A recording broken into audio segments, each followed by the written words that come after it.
Wednesday, which means it's Coffee and Conversations with Jennifer, Simplicity Coach. And I wanted to um, come at you in my full glory today. Just good old Jennifer. Hair dried hair, no makeup. Feels good.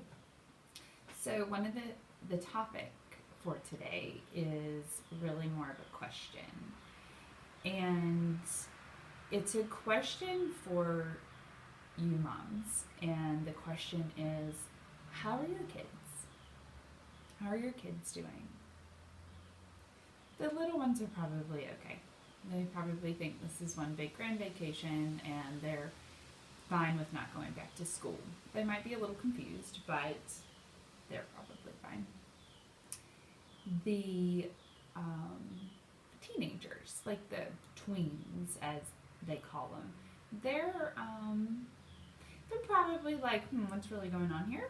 I'm not, like, I don't have to go to school. Well, I thought I was supposed to go to school. I thought I was supposed to have perfect attendance. I was supposed to study in a certain way. But the seniors in high school are the ones that are really feeling this the most. So what are they feeling? Well, our kids are told and sold by us that they have to perform. They have to perform academically, they have to perform athletically, they have to perform creatively, and they have to do all of this in the name of achievement, recognition, and getting into college. We are training our kids to stand out so they can get into good schools because it's so hard to get into school nowadays. Okay, I went to college. I got a degree. I have a couple, actually, so it's not an anti-college, anti-education chat. But they have been promised, well, they've been told and sold, and they've been promised all along the way. So you have these high school seniors at the moment who are realizing that those promises were pretty empty. The rug is swept out from underneath them, and they're left really scratching their head going, now wait a minute. Wait a minute. I did all of this. I made the good grades. I went to school. I got the perfect attendance. I was senior class president. I was on homecoming. I played sports. I did all of this stuff that I was told and sold to do with the dangled carrot, the promises of prom, graduation parties, spring break trip, high school graduation trip. Like, we're gonna go somewhere awesome for your graduation this year, honey. Senior breakfast, all of these little things that was their carrot, and we kept moving it, or not really moving it, but we really had a whole bunch of carrots on their senior year, and then it's gone. Somebody magically came and ate their carrots, and they're feeling it the hardest. If you go a little bit further into college kids and specifically college seniors, they'll be fine. They'll be a little regretful that they didn't get to experience graduation in the normal way, but they'll be fine. They'll eventually just be like, oh yeah, that thing that happened when I was a senior in high school, or senior in college. But our seniors in high school, how are they? How are they doing? And how are your kids doing? And what are they thinking? How are they feeling? And more importantly, how is this affecting you as mom, as dad? How is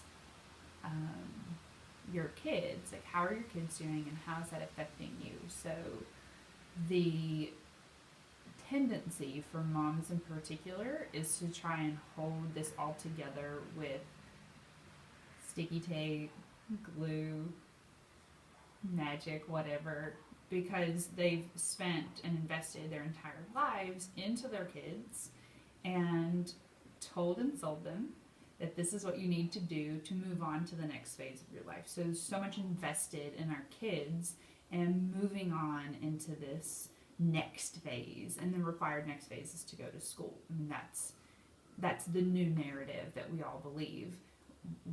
how is it true? Because college is so hard to get into. Not because colleges have gotten better, but because there's so many people applying to get into schools nowadays. It was not that hard to get in college 15, 20 years ago. It just wasn't. But we're 2 generations up, and it's really hard for kids to get into school nowadays. So that means moms are spending a lot of time investing in their kids to kind of be a certain way, to be a certain type of kid. Well, if your kid is struggling with this situation, then it's affecting you too. And I'm interested in that. How are you doing as well? What is your reaction? Are you kind of being more open-minded and relaxed and laid back and trying to look at this from many different angles? Or are you trying to hold it all together for your kid if they're really struggling with this? And again, I believe that the high school seniors are going to feel this the most, and you're going to see a shift in what they believe they need to be doing and how they should or should not be performing, because those carrots are now not there anymore. They're really starting to question, like, do I need to go to school? And maybe not everyone needs to go to school in the way that they are. You know, we're losing lots and lots of industries. People don't know how to do things anymore. I don't even know how to sew. I'd love to know how to sew. I'd make masks, maybe. But why am I talking about this? So why am I talking to you about how your kids are doing and how it's affecting you? Because of 2 reasons. One, our investment in our children, what we tell them and what we sell them, is one of the major causes of our busyness. We don't have time because we're spending so much time focused on our kids. And the focus on the kids is running them to soccer practice, taking them to summer camp, making sure that they get to school on time, and all the things that go along with really working so hard on your kid to make them this sort of standout person to get into good schools. And 2, while busyness is a problem, we know this now. I hope people realize that busyness is a problem, but when we're busy, we're distracted, and we can get distracted from our health, we can get distracted from our relationships with our husbands, our partners, with our own family, and we start to drown it out. We drown it out first in a very cluttered calendar. We drown it out in social activities and drinking and overeating and celebrating and all of these things that really we need to kind of rethink. And the other aspect of this is that moms can get really caught up in the identity of their children. Moms put a lot of emphasis and effort into their kids, and their kids then really become closely and closely and connected to their own identity. Okay, Jennifer, you don't have any kids, so that's not bad.